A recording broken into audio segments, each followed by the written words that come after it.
Like everything else unearthed by either Christian or Israeli archaeologists in the Holy Land, the latest major find has touched off a vehement Muslim denial. The recent discovery of King Herod's tomb is a major verification of the critical facts in the New Testament account of the time in which Jesus of Nazareth was born. I have visited that site many times and can attest to the fact that Herod the Great did erect it as his fortified palace retreat.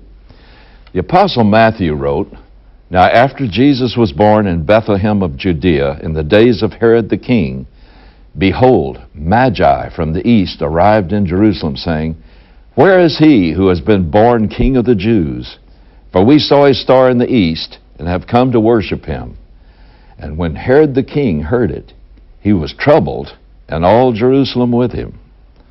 Most historians believe that King Herod was buried at the hilltop fortress known as the Herodium. He erected his architectural marvel some 7 miles south of Jerusalem as a protected place from which to administrate. Historian Flavius Josephus recorded his death as being about 4 BC.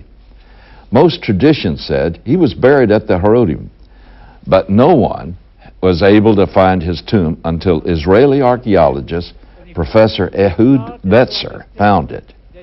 He had been searching the site for over 35 years. This May he discovered an enormous and ornate sarcophagus that only a king could have afforded at that time.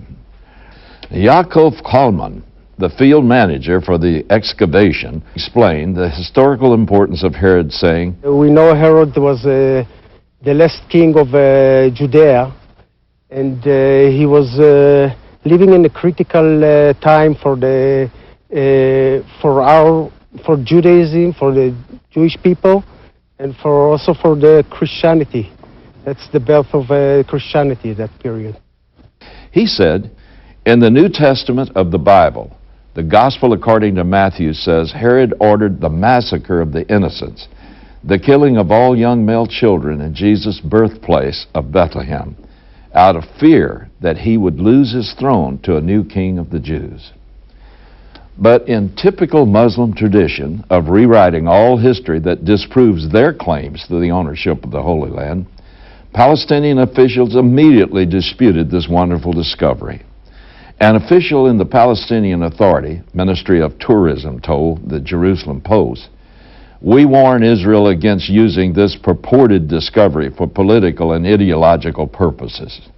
The Israeli announcement is part of a fierce Israeli settlement offensive in the Bethlehem area."